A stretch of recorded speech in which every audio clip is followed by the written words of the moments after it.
سامعین سے گزارش کی جاتی ہے کہ ہمارے دونوں چینلز کے پلیٹ فارم سے جتنی بھی آڈیو بکس کی ریکارڈنگ کمپلیٹ ہو چکی ہے اسے خود بھی سنیں اور زیادہ سے زیادہ شیئر کرنے کی کوشش کریں، اور ہمارے سوشل میڈیا پلیٹ فارم کے لنکس ڈسکرپشن میں دیے گئے ہیں۔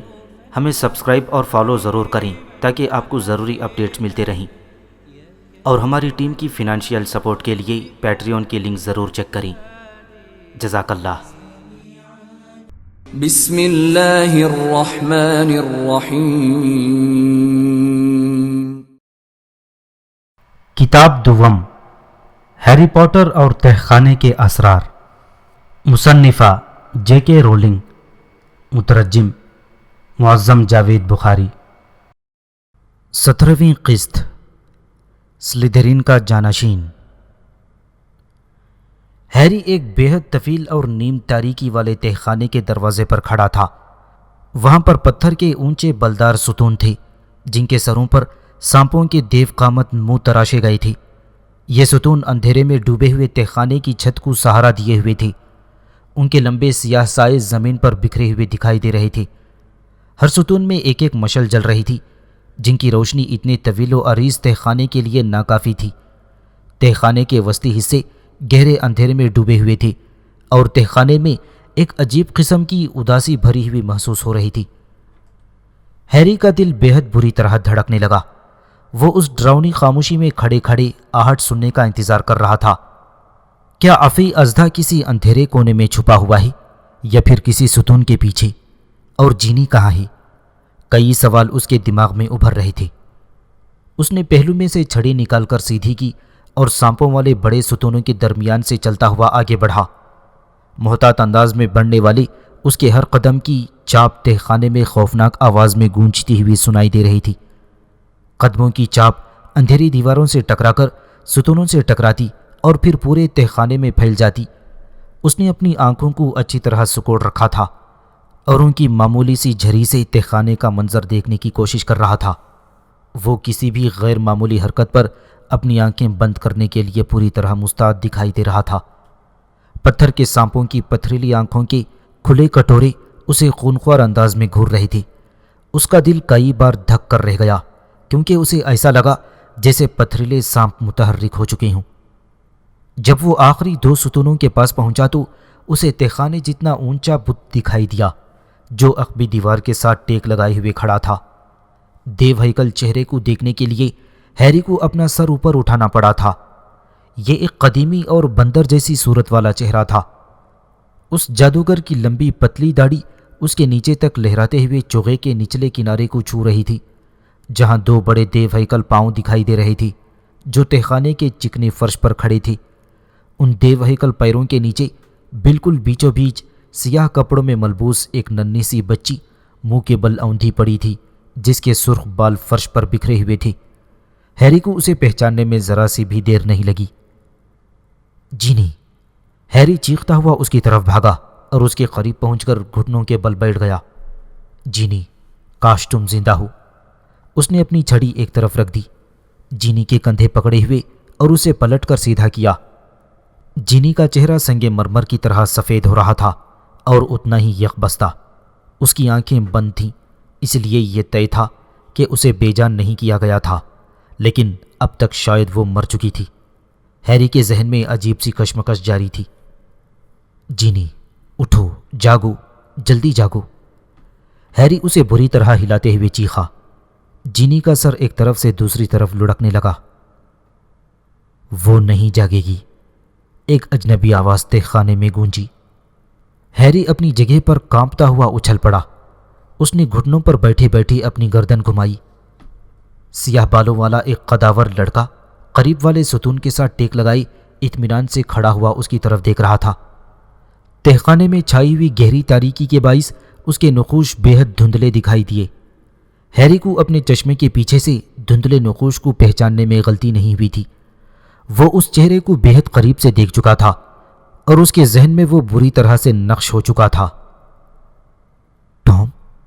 Tom riddle? ہیری حیرانگی سے کہا۔ ریڈل نے اپنا سر دھیمے سے ہلایا، لیکن اس نے ہیری کے چہرے سے اپنی نظر نہیں ہٹائی۔ وہ نہیں جاگے گی، اس سے تمہارا کیا مطلب ہے؟ ہیری نے متوحش انداز میں کہا، کہیں وہ مر تو نہیں گئی؟ وہ اب بھی زندہ ہے، ریڈل نے آہستگی سے کہا، لیکن بس کچھ لمحات تک۔ ہیری نے اس کی طرف تیز نظروں سے گھورا۔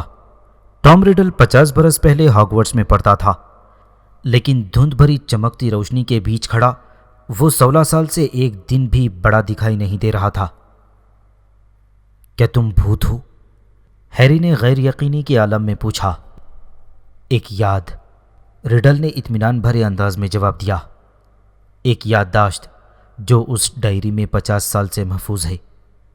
ٹام نے بت کے دیو ہیکل پیروں کے انگوٹھوں کے پاس فرش کی طرف اشارہ کیا، جہاں پر وہ چھوٹی سی ڈائری کھلی پڑی تھی جو کبھی ہیری کو مایوس مارٹل کے باتھ روم میں پانی میں ڈبکیاں کھاتے ہوئے ملی تھی۔ ایک لمحے کے لیے تو اسے دیکھ کر ہیری دم بخود رہ گیا کہ وہ یہاں کیسے پہنچ گئی، لیکن یہ وقت ڈائری کی تحقیق کے لیے مناسب نہیں تھا۔ وہاں اور ضروری کام تھے جنہیں ہیری جلد از جلد نمٹا لینا چاہتا تھا۔ اس نے تیزی سے ٹام کی طرف دیکھا۔ تمہیں میری مدد کرنا ہوگی ٹام، ہیری نے جینی کا سر دوبارہ اٹھاتے ہوئے کہا۔ ہمیں اسے یہاں سے باہر لے جانا ہوگا۔ یہاں افعی اژدہا نام کا ایک بھیانک عفریت رہتا ہے۔ میں نہیں جانتا کہ وہ اس وقت کہاں ہے، لیکن وہ کسی بھی وقت یہاں آ سکتا ہے۔ براہ کرم تم اس کام میں میری مدد کرو۔ ریڈل اپنی جگہ سے ٹس سے مس نہیں ہوا۔ ہیری پسینہ پسینہ ہو رہا تھا۔ اس نے جینی کا جسم فرش سے اٹھا کر اپنے بازوؤں کے حلقے میں اٹھا لیا۔ وہ اپنی چھڑی دوبارہ اٹھانے کے لیے فرش کی طرف جھک گیا، لیکن وہاں چھڑی موجود نہیں تھی۔ کیا تم نے میری چھڑی؟ ہیری کا منہ کھلا رہ گیا۔ اس نے سر اٹھا کر ریڈل کی طرف دیکھا جو اب بھی اسی ستون کے سہارے ٹیک لگائی کھڑا تھا اور ہیری کو عجیب سی نظروں سے دیکھ رہا تھا۔ اس کی لمبی پتلی انگلیوں میں ہیری کی چھڑی پکڑی دکھائی دے رہی تھی جو اسے گھماتے ہوئے کھیل رہی تھی۔ شکریہ، ہیری نے دھیمے انداز میں کہا اور اپنی چھڑی کے لیے ہاتھ بلند کر دیا۔ اسی لمحے ریڈل کے چہرے پر ایک ترچھی مسکان نمودار ہوئی۔ وہ ہیری کو اپنی چمکتی آنکھوں سے گھور رہا تھا اور فاتحانہ انداز سے اس کی چھڑی ہاتھوں میں گھماتا رہا۔ سنو، ہیری نے بے چین انداز میں کہا، کیونکہ اس کے گھٹنوں پر جینی کے ڈھیلے جسم کا وزن بری طرح سے دباؤ ڈال رہا تھا۔ ہمیں یہاں سے نکلنا ہوگا۔ اگر افعی اژدہا آ گیا تو وہ اس وقت تک نہیں آئے گا جب تک کہ اسے بلایا نہ جائے، ریڈل نے اطمینان سے جواب دیا۔ ہیری نے جینی کو دوبارہ فرش پر ڈال دیا کیونکہ وہ اب اس کا بوجھ سنبھال نہیں پا رہا تھا۔ تمہارا کیا مطلب ہے ٹام؟ ہیری نے چونک کر پوچھا۔ دیکھو، مجھے میری چھڑی واپس دے دو، مجھے اس کی ضرورت پڑ سکتی ہے۔ ریڈل کی مسکراہٹ اور گہری ہوتی چلی گئی۔ تمہیں اس کی ضرورت نہیں پڑے گی، اس نے سر ہلا کر جواب دیا۔ ہیری اب اس کی طرف گھورتے ہوئے دیکھ رہا تھا۔ تم کیا کہنا چاہتے ہو؟ ہیری نے سختی سے پوچھا۔ ہیری پوٹر، میں کافی دیر سے اس گھڑی کا انتظار کر رہا تھا، تمہیں دیکھنے کے لیے، تم سے باتیں کرنے کے لیے۔ میں اس موقع کی تلاش میں تھا۔ دیکھو، ہیری نے اپنی برداشت کھوتے ہوئے کہا، مجھے نہیں لگتا کہ تم وقت کی نزاکت کو سمجھ رہے ہو۔ ہم اس وقت خفیہ تہخانے میں موجود ہیں اور یہ باتیں کرنے کا وقت نہیں ہے۔ یہ کام ہم بعد میں بھی کر سکتے ہیں، لیکن یہ باتیں ہم ابھی کریں گے، ریڈل ڈھٹائی سے بولا۔ اس کے چہرے پر اب بھی ایک چوڑی مسکان پھیلی ہوئی تھی۔ اس نے ہیری کی چھڑی اپنی جیب میں ڈال لی۔ ہیری نے اس کی طرف متعجب نگاہوں سے دیکھا۔ یہاں کوئی بہت عجیب چیز ہو رہی تھی۔ جینی کا یہ حال کیسے ہوا؟ ہیری نے دھیمی آواز میں پوچھا۔ یہ ایک دلچسپ سوال ہے، ریڈل نے خوش ہوتے ہوئے جواب دیا۔ یہ ایک طویل کہانی ہے۔ میں سمجھتا ہوں کہ جینی ویزلی کا یہ حال دراصل اس لیے ہوا ہے کہ اس نے ایک نادیدہ اجنبی کے سامنے دل کا حال کھول ڈالا تھا اور اسے اپنے تمام راز بتا دیے تھے۔ تمہارے کہنے کا کیا مطلب ہے؟ ہیری نے ناسمجھی کے عالم میں پوچھا۔ ڈائری، ریڈل مسکرا کر بولا۔ میری ڈائری، جینی کئی مہینوں سے میری ڈائری میں لکھ رہی تھی، مجھے اپنی چھوٹی چھوٹی پریشانیوں اور دکھڑوں سے آگاہ کر رہی تھی۔ کس طرح اس کے بھائی اس کے بارے میں فکر مند تھے، کس طرح وہ پرانے لباس اور کتابوں کے ساتھ اسکول آئی کس طرح؟ ریڈل کی آنکھوں میں چمک بڑھ گئی۔ کس طرح اسے محسوس ہوتا تھا کہ مشہور، ہونہار اور عظیم شخصیت کا مالک ہیری پوٹر اسے کبھی پسند کرے گا۔ جتنی دیر تک ریڈل گفتگو کرتا رہا اس کی نظریں ہیری پر جمی رہیں۔ وہ ایک لمحے کے لیے ہیری سے غافل نہیں ہو پائی تھیں۔ ریڈل نے اپنی بات جاری رکھی۔ میرے لیے 11 سال کی ایک احمق اور بے وقوف لڑکی کی پریشانیوں کو سننا کتنا بوریت بھرا کام تھا، لیکن میں نے تحمل اور مستقل مزاجی کا دامن نہیں چھوڑا اور اسے لگاتار جواب دیتا رہا۔ میں نے اپنی عظمت و بڑائی کا ثبوت فراہم کیا اور جینی کو مجھ سے گہرا لگاؤ ہوتا چلا گیا۔ جینی، جتنی اچھی طرح تم نے مجھے سمجھا ہے اتنی اچھی طرح سے کسی نے تمہیں نہیں سمجھا۔ میں بہت خوش ہوں کہ مجھے بات کرنے کے لیے یہ ڈائری مل گئی۔ یہ ایک دوست کی طرح ہے جسے میں اپنی جیب میں لے کر گھوم سکتی ہوں۔ ریڈل ایک تیکھی، سرد مہرانہ ہنسی ہنسا جو اس کے چہرے پر بالکل نہیں سج رہی تھی۔ اس سے ہیری کی گردن کے عقبی بال کھڑے ہوتے چلے گئے۔ اگر میں اپنے بارے میں کہوں تو ہیری، میں ہمیشہ ان لوگوں کا دل جیتنے میں کامیاب رہا ہوں جن کی مجھے ضرورت تھی۔ اسی لیے جینی نے میرے سامنے اپنی روح کھول کر رکھ دی تھی، اور اس کی روح ٹھیک ویسی ہی تھی جس کی مجھے ضرورت تھی۔ مجھے اس کے سب سے گہرے خوف اور سب سے اندھیرے رازوں کی غذا سے تقویت ملتی رہی۔ میں طاقتور بنتا گیا، چھوٹی جینی سے بہت زیادہ طاقتور، اتنا طاقتور کہ میں جینی کو اپنے کچھ اسراروں کی خوراک دینے لگا، اس کی روح میں اپنی تھوڑی سی روح پھونکنے لگا۔ صاف صاف کہو، آخر تم کہنا کیا چاہتے ہو؟ ہیری نے کڑوے لہجے میں کہا۔ کیا تم اب تک نہیں سمجھ پائے ہو ہیری پوٹر؟ ریڈل دھیمے انداز میں بولا۔ جینی ویزلی نے ہی خفیہ تہخانہ کھولا تھا۔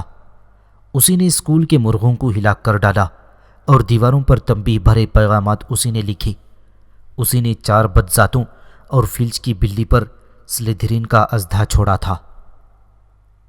نہیں، ہیری نے غیر یقینی کے عالم میں سر جھٹکا۔ ہاں، ریڈل نے اطمینان سے کہا۔ ظاہر ہے پہلے تو جینی یہ نہیں جانتی تھی کہ وہ کیا کر رہی تھی۔ یہ بہت مزیدار قسم کا کھیل تھا۔ کاش تم ڈائری میں اس کی لکھی باتیں پڑھ پاتے۔ وہ اس میں بہت دلچسپی لینے لگی تھی۔ اس نے یہ بات سناتے ہوئے ہیری کا دہشت سے بھرا ہوا چہرہ دیکھا۔ پیارے ٹام، میں محسوس کرتی ہوں کہ میری یادداشت جاتی رہی ہے۔ میرے کپڑوں پر مرغ کے پنکھ لگے ہوئے ہیں اور میں نہیں جانتی کہ وہ وہاں کیسے آئے۔ پیارے ٹام، میں یاد نہیں کر پا رہی ہوں کہ ہیلوئین کی رات کو میں نے کیا کیا، لیکن ایک بلی پر حملہ ہوا تھا اور میرے کپڑوں کے اگلے حصے پر رنگ لگا ہوا تھا۔ پیارے ٹام، پرسی مجھ سے کہتا رہتا ہے کہ میں زرد دکھائی دیتی ہوں اور کافی بدل گئی ہوں۔ میں محسوس کرتی ہوں کہ اسے مجھ پر شک ہو گیا ہے۔ آج ایک اور حملہ ہوا اور میں نہیں جانتی کہ اس وقت میں کہاں تھی۔ ٹام، میں کیا کروں؟ میرا خیال ہے کہ میں پاگل ہو رہی ہوں۔ ٹام، میرا خیال ہے کہ میں ہی سب پر حملہ کر رہی ہوں۔ ہیری کی مٹھیاں بھیج گئیں، اس کے ناخن اس کی ہتھیلیوں میں گہرائی تک دھس گئے تھے۔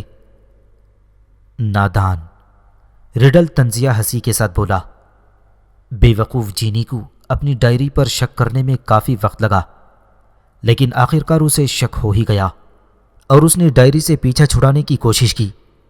اور یہاں پر تم آ گئے ہیری، یہ ڈائری تمہیں مل گئی، اور میرے لیے اس سے زیادہ خوشی کی بات اور کیا ہو سکتی تھی؟ اسے جتنے سارے لوگ اٹھا سکتے تھے ان میں سے تم ہی تو تھی جس سے ملنے کے لیے میں سب سے زیادہ بے چین تھا۔ تم مجھ سے کیوں ملنا چاہتے تھے؟ ہیری نے پوچھا۔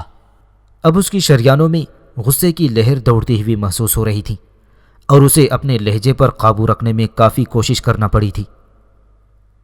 دیکھو ہیری، جینی نے مجھے تمہارے بارے میں سب کچھ بتا دیا تھا، تمہاری پوری دلچسپ کہانی۔ ریڈل کی نظریں ہیری کے ماتھے پر برق کے نشان پر آ کر ٹھہر گئیں۔ اس کے چہرے پر ہوس کی طلب گہری ہوتی چلی گئی۔ میں جانتا تھا کہ مجھے تمہارے بارے میں زیادہ باتیں معلوم کرنا ہوں گی، اگر ممکن ہوا تو تم سے بات کرنا اور ملنا بھی ہوگا، اس لیے میں نے صرف تمہارا یقین حاصل کرنے کے لیے تمہیں اس احمقوں کے سردار ہیگرڈ کو پکڑوانے والی اپنی مشہور یادداشت کو دکھانے کا فیصلہ کیا۔ ہیگرڈ میرا دوست ہے، ہیری نے تنک کر کہا۔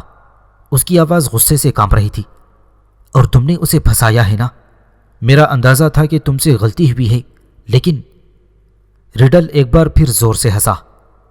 ہیری، ایک طرف میری بات کا وزن تھا اور دوسری طرف ہیگرڈ کی بات تھی۔ کیا تم اس بات کا تصور کر سکتے ہو کہ یہ پورا معاملہ بوڑھے ہیڈ ماسٹر ارمنڈ ڈویپ کو کیسے دکھائی دیا ہوگا؟ ایک طرف تو ٹام ریڈل تھا، غریب لیکن تیز تباہ ہونہار اور یتیم مگر بے حد بہادر، اسکول کا مانیٹر، ایک مثالی طالب علم، اور دوسری طرف تھا دیووں کی نسل سے تعلق رکھنے والا اور فاش غلطیوں کا پتلا ہیگرڈ، جو ہر دوسرے ہفتے میں کسی نہ کسی مصیبت میں پھنس جاتا تھا۔ وہ اپنے پلنگ کے نیچے بھیڑیائی انسانوں کے بچے پالنے کی کوشش کرتا تھا، چوری چھپے مافوق الفطرت دیووں کے ساتھ کشتی کرنے کے لیے اکثر اندھیرے جنگل میں نکل جایا کرتا تھا۔ لیکن میں یہ تسلیم کرتا ہوں کہ جتنی اچھی طرح سے یہ منصوبہ کامیاب ہو پایا، اس پر میں خود بھی حیران رہ گیا تھا۔ میں سوچتا رہا کہ کسی کو تو یہ احساس ہو ہی جائے گا کہ ہیگرڈ سلیدرین کا جانشین نہیں ہو سکتا۔ خفیہ تہخانے کے بارے میں سب کچھ پتہ لگانے میں اور اس کا داخلی راستہ تلاش کرنے میں مجھے پورے 5 سال لگے تھے، جبکہ احمق ہیگرڈ میں اتنی عقل یا طاقت کبھی پیدا ہو ہی نہیں سکتی تھی۔ ریڈل لمحہ بھر کے لیے رکا تھا۔ صرف تبدیلی حیت کے استاد ڈمبلڈور ہی تھی جو ہیگرڈ کو بے گناہ تسلیم کرتی تھی۔ انہوں نے ڈیپ پیٹ کو رضامند کر لیا تھا کہ ہیگرڈ کو ہاگورڈ سے باہر نکال دیا جائے اور اسے اندھیرے جنگل کے محافظ بننے کی تعلیم دی جائے۔ ہاں، میں سوچتا ہوں کہ ڈمبلڈور نے شاید اندازہ لگا لیا تھا، اور مجھے محسوس ہوتا ہے کہ ڈمبلڈور مجھے کبھی اتنا پسند نہیں کرتے تھے جتنا باقی اساتذہ مجھے پسند کرتے تھے۔ میں یقین کے ساتھ کہہ سکتا ہوں کہ ڈمبلڈور نے تمہاری اصلیت جان لی تھی، ہیری نے تیکھے انداز میں کہا۔ وہ بری طرح سے اپنے دانت پیس رہا تھا۔ چلو یوں ہی صحیح، ریڈل نے لاپرواہی سے کہا۔ ہیگرڈ کو اسکول سے نکالنے کے بعد انہوں نے مجھ پر گہری نگاہ رکھنا شروع کر دی تھی۔ میں جانتا تھا کہ جب تک میں اسکول میں رہوں گا تب تک تہخانے کو دوبارہ کھولنا محفوظ نہیں ہوگا، لیکن میں سالوں پر محیط لمبے وقفے کو برباد کرنا نہیں چاہتا تھا جو میں نے اس کی تلاش میں لگائی تھی۔ اس لیے میں نے اپنے پیچھے ایک ڈائری چھوڑنے کا فیصلہ کر لیا جو اپنے صفحات میں میری 16 سال کی عمر کی یادداشتوں کو محفوظ رکھتی، تاکہ اگر قسمت نے کبھی میرا ساتھ دیا تو کسی دن میں کسی دوسرے کو اپنے پیچھے راہ دکھا سکوں گا اور سالازار سلیدرین کے عظیم کام کو پورا کر سکوں گا۔